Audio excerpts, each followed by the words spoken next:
All right, let's talk about angels in the Bible for a second. We have a problem with the way we portray angels in art a lot of times. Sometimes they just show up as fat, chubby little children.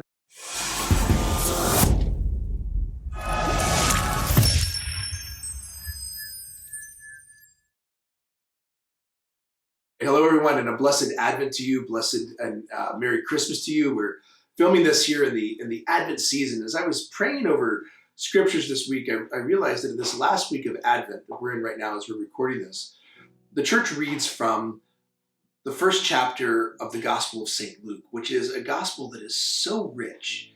And all of us know, almost anyone knows, the beginning of the second chapter of St. Luke's Gospel, which is the birth of Jesus.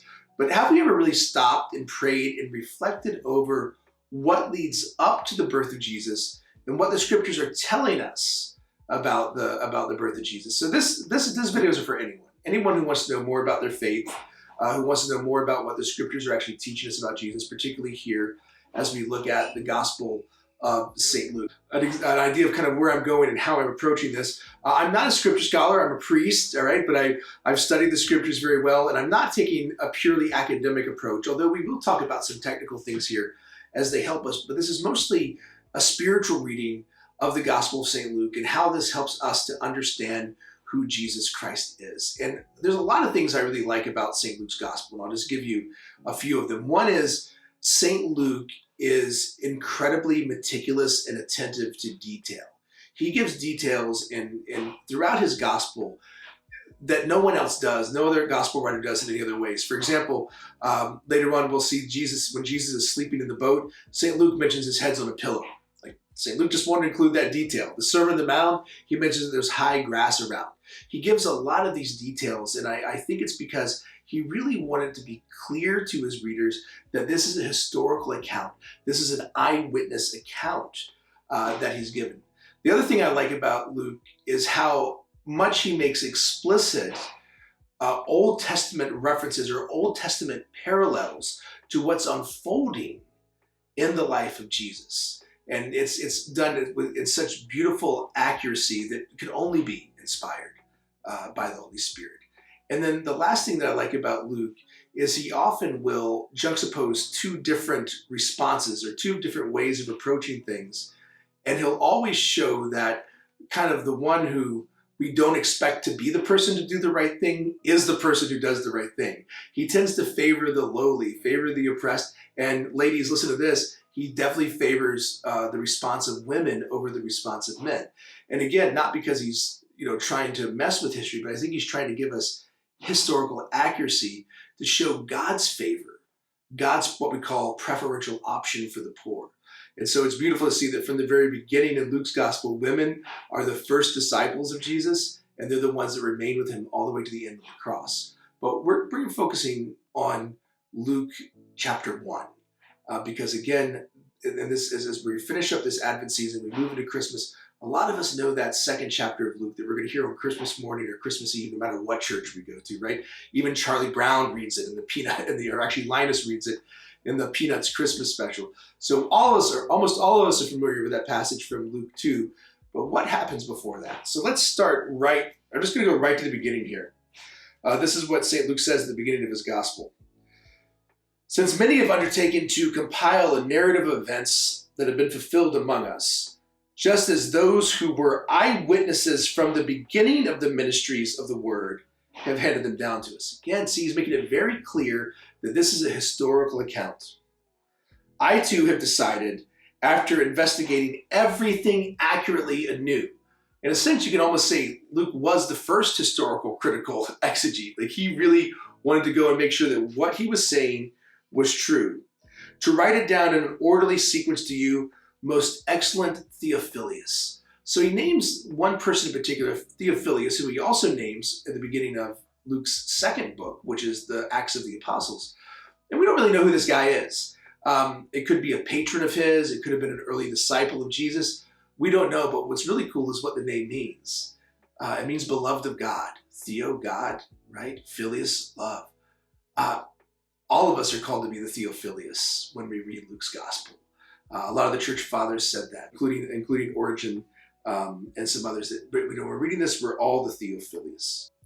says, so, most excellent Theophilus, so that you may realize the certainty of the teachings you've received. Again, he's making it clear that what he's saying is true. It happened, and this is an eyewitness account. So the author of Luke is claiming that this is the historical reality of what happened.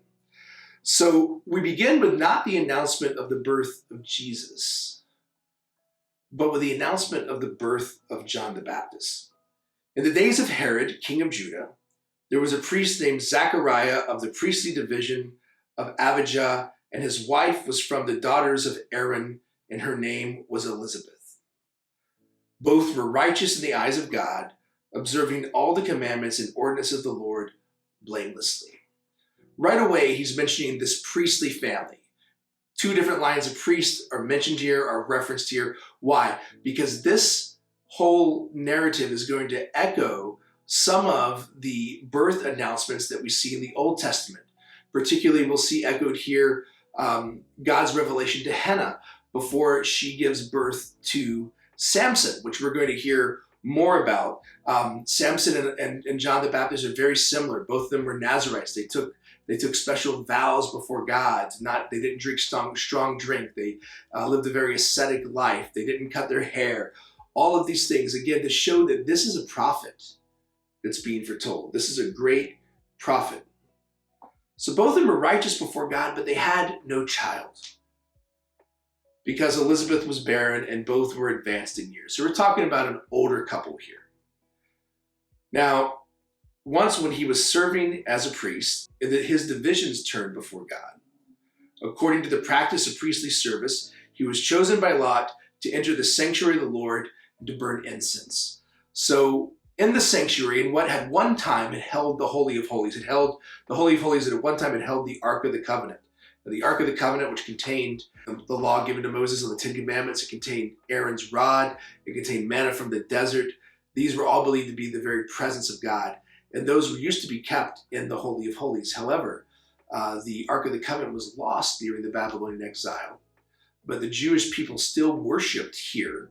When they returned to Israel, they worshipped at the temple where the Holy of Holies was. So but they still called the Holy of Holies, but the Ark of the Covenant itself was not there. And so what they did before the altar of sacrifice, and a sacrifice was made in the morning, a sacrifice was made in the evening. So twice a day, priests would go in to offer incense. And they were chosen by lot. They were chosen by random, by basically rolling dice, to see who could go in there. So Zechariah is going in to do something he's probably done quite a few times in his life. And again, this is my speculation, my thought, but as he's going in there, I wonder if he has the same prayer that he's always had on his heart in his life. I wonder if every time he'd offered incense before the Lord, he was praying that he'd have a child, maybe that he'd have a son. And so it says here, then when the whole assembly of the people were praying outside at the hour of the incense offering, most likely about 3 o'clock here, the angel of the Lord appeared to him, standing at the right of the altar of incense. All right, let's talk about angels in the Bible for a second. We have a problem with the way we portray angels in art a lot of times. Sometimes they just show up as fat, chubby little children. And that's not how the Old Testament describes angels. And in fact, there's all kinds of funny pictures now you see on the internet now of biblically accurate angels. Let's put a biblically accurate angel on top of our tree. The symbolic language used to describe angels in the Old Testament is to tell us that angels are other beings. They don't look like us. They don't act like us. And you see this with Joshua. The angel appears to Joshua. It says he falls down in worship. John, when the angel appears to John in St. John in the book of Revelation, like about 4 or 5 times, the angel has to keep telling John, get up, don't worship me. Because here's the whole thing. If an angel appeared to us, we wouldn't be able to tell that wasn't God. Because an angel is a different being than we are. So, don't think cute little fat, pudgy cherubs. Okay? Think fearfully mighty, 10-foot tall, fire-breathing, just to be in awe of God. which is exactly what these angels do. They behold God in awe and majesty. That's what they do before the throne of God. And so you have this angel Gabriel who stands at the right of the altar of incense. And so the next thing we see is Zechariah was troubled by what he saw. It's kind of freaky to see an angel. So the first thing the angel says, and this is almost the first thing angels always say, is don't be afraid, Zechariah. Don't be afraid, because your prayer, the one you've been praying all these years, the one you've been holding on to, the one that maybe every time you've offered incense has been at the top of your heart. He says, your prayer has been heard. And your wife Elizabeth will bear you a son, and you'll name him John. And you will live in joy and gladness, and many will rejoice at his birth, for he will be great in the sight of the Lord. He will drink neither wine nor strong drinks. He indicated that he's going to take that Nazirite vow, that he's going to be a prophet like Samson or like Samuel. And he will be filled with the Holy Spirit even from his mother's womb. And we'll see evidence of that later in the gospel here. And he will turn many of the children of Israel to their Lord their God. He will go before him in the spirit and power of Elijah, to turn the hearts of the fathers towards children and disobedient to the understanding of righteousness, to prepare a people fit for the Lord. He's saying, your boy is going to do what the prophets of old did. Because so many of us have wandered away from God's plan, from God's path, he's going to bring them back. You're going to have a son, Zechariah, and not only going to have a son, he's going to be an amazing son. He's going to go before the Lord to prepare his way. He's going to do all of these things. Now remember, this 10-foot tall, fire-breathing angel, right? Covered in God's glory and majesty, appears before him in the holiest place on earth.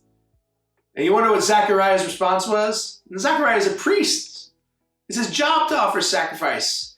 He's a man of deep faith. And this angel appears to him and tells him all of these things. And it says, then Zechariah says to the angel,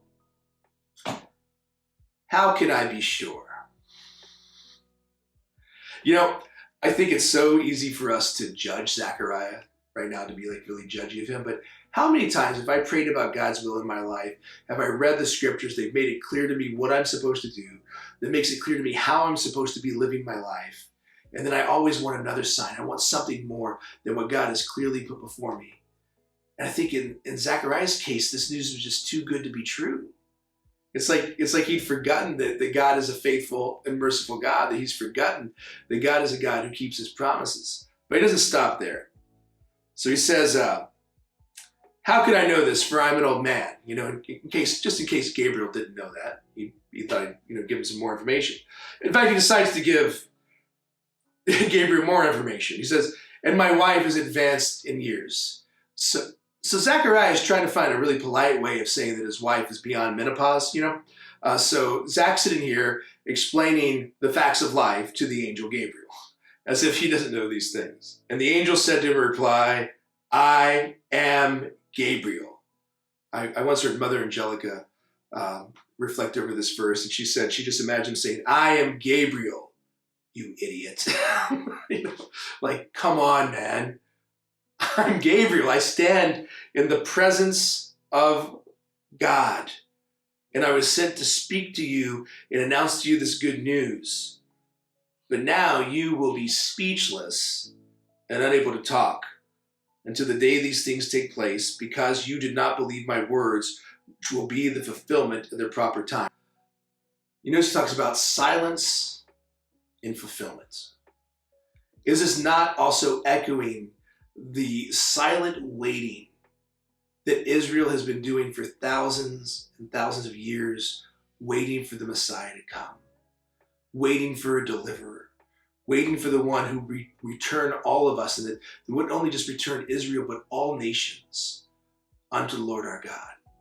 So Zechariah's silence, while clearly in a sense punishment for his disbelief, is also, again, calling to mind the Old Testament, calling to mind the silent waiting of Israel, calling to mind the waiting of the one who would make the mute speak and the deaf hear, and the lame leap and the blind see.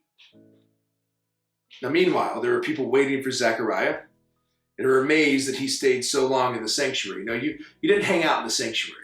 You went in, you did what you were called to do, and you left. People hung out in the sanctuary too long in the Old Testament. All kinds of things happened to them.